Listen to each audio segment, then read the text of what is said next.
Mga travelers, good day, magandang umaga sa mga subscribers na rin sa YouTube, magandang umaga sa mga followers na rin sa Facebook mga travelers.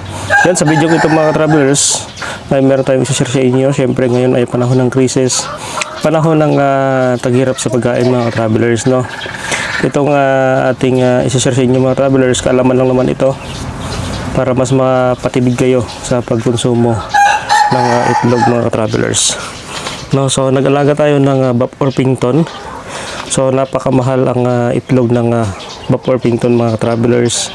Ang itlog nito ay umabot ng 30 pesos ang isa, higit pa mga travelers dahil nga organic at natural lang. No, so sa video ito mga travelers ay papakita ko sa inyo yung tatlong piraso kong Buff Orpington na nag-umpisa pa lang tayo dito. At yung nakarang vlog natin ng Rhode Island chicken na nagpo-produce ng itlog daily, and yung native chicken na pwede natin maging pwede natin pang araw-araw na pangkonsumo mga ka-travelers, no? So ngayon, ito naman ang isa sa papakita ko sa inyo yung ating Buff Orpington. Yan, ito yung Buff Orpington, ang lalaki nito mga ka-travelers. Yan, no? Yan, ito yung tandang ko. Yan, no? Nabili ko yan ng 2,000 dun sa Isabela. Ito naman yung dalawa sa Isabela din. So mamaya pakita ko sa inyo yung itlog niya. Ito may edad na rin na kulang-kulang 1 taon. Itong dalawa ay 1 taon na. So nag-iitlog na po yan, dalawa pares. So di ba kung may ganyan kang manok, araw-araw di ka na maglima ng pang-ulam na itlog kung pang-ulam lang mga travelers, dahil sila kahit nakakawala lang yan sila mga travelers ay wala pong problema, dahil nga pag may pagkain naman sila makakain yan ay nangitlog naman sila ng kusa dahil nga mayroong tandang na nagkakasta sa kanila. So yun ang kagandahan sa Buff Orpington mga travelers. So ito na, papakita ko sa inyo yung patoka natin. So ang ginagamit ko dito na patoka ay corn tsaka yung Integra 3, Integra 4 mga travelers. Then siyempre kailangan sa tubig yan, bastante sa tubig. Yun, may tubig yan lagi para hindi sila ma-dehydrate mga travelers, no? So wag nyo silang bibigyan ng maintenance na pang-itlog kasi mga itlog lang yan sila sa pamagitan ng feeds. So wag nyo sanayan mga travelers. So ito, hindi ko sila binibigyan ng pang-itlog na feeds. So mais lang. At pagka nakakawala na sila sa bakuran nyo, maraming damo, huwag nyo na pong bibigyan ng feeds para natural lang. So yan, papakita ko yung itlog. Actually marami ng itlog to mga travelers. Yan, ito yung itlog nila, size medium po ito.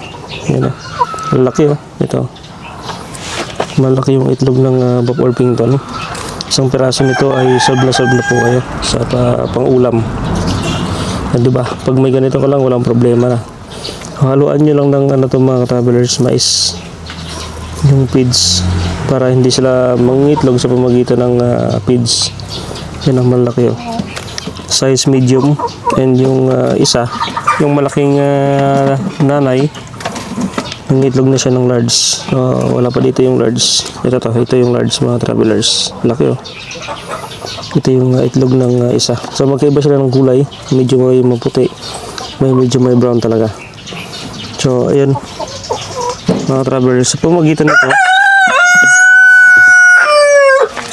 nito mga travelers ay magandang pang negosyo, or talaga namang kung gusto niyo paramihin, yan, pwede na yan pang business. Tsaka kailangan mga travelers yung lugar ay hindi mainit, no, kasi mabilis sila hingaling gawa ng makapal yung balahibo. Ganyan po ganda ang pag-alaga ng Buff Orpington. So ang presyo nito sa sisyo nasa 300 higit. Ngayon 400 na yung isang sisyo nito. Ayan, kung binili mo to sa 6 months, halaga mo ng 1,500 hanggang 2,000. Yan, nabili namin ng 2,000 yan, yung malaki na yan. Medyo malaki-laki na konti. Ngayon mga travelers, umabot na yun ng mag-6 na kilo na itong tandang ko. Napakalaki. Napakalaki at mabigat.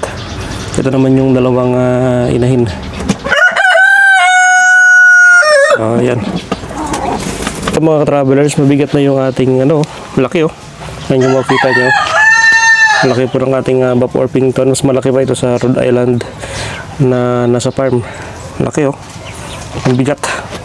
So ito mas maganda padamihin mga travelers. Mas masarap din yung meat nito compare dun sa Rhode Island. Yung Rhode Island medyo malansa yung meat niya. Kasi nga lang talaga yan pang egg o pang produce lang ng itlog. Ito talaga pwede siya pang karne. So pagkikita ko sa inyo yung balat niya. Okay. So makinis pa yung balat nito. Wala tatakpan ng ayan oh.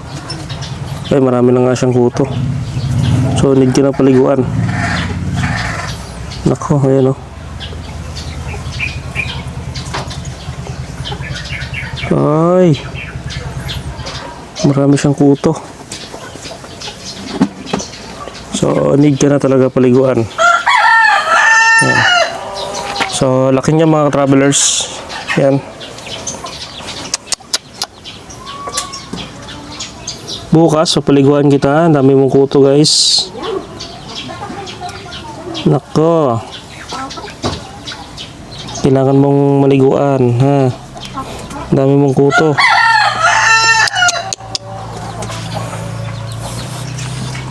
So ayun mga travelers, ayun naman yung dalawang inahin ko. Ito yung aking tandang. Ayan. Laki oh. Ganda ng pilo. Pwede pa nabong. Ito naman yung dalawa. Ayan. Ito naman laki. Malaki rin itong mga travelers. Ayan. Mga mabait naman sila. Ayan. Pwedeng hawakan talaga. So tingnan natin kung may kuto ka. Kasi yung tandang meron eh. Yan. Wait lang. Titingnan ko lang. Na naman. So tingnan natin mga travelers.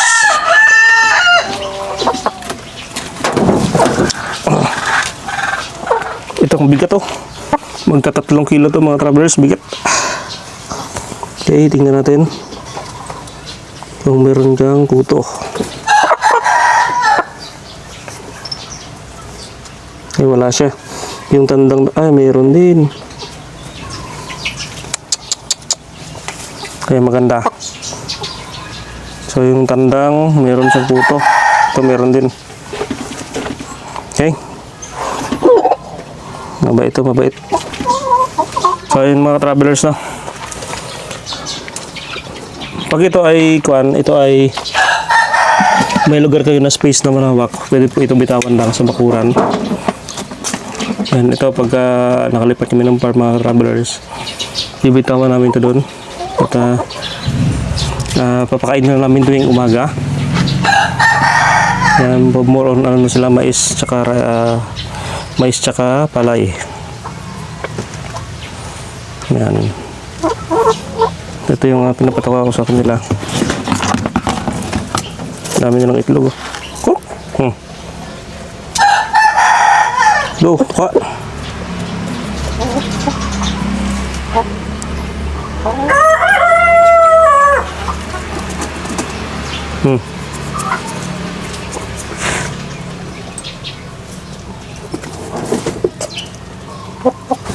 Yo, tuka ba kayo?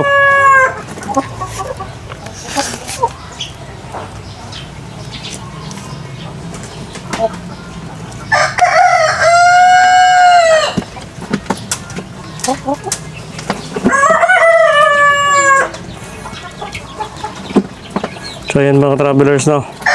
Subscribe naman ang ating channel. Yan.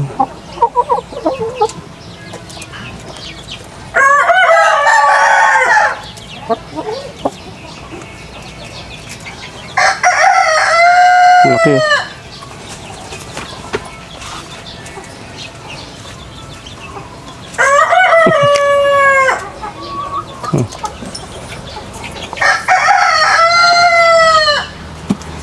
Dito ka lang.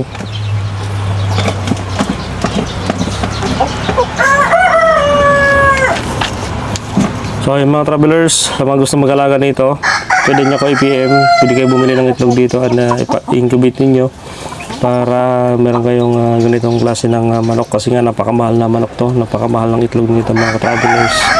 At pagkakalam ko sa SM ay nagkakalaga ito ng 300 yung 10 piraso na itlog nito. So napakamahal talaga ng itlog ng Bob Orpington. Kasi ito yung organic lang mga travelers, no? Mais lang talaga yung pataka dito. Okay na sila. Walang problema sa pagkain nito mga travelers. Okay guys, thank you for watching. At syempre, bagong kalaman naman sa ating mga tropang nag-aalaga din ng manok guys. No? Thank you guys.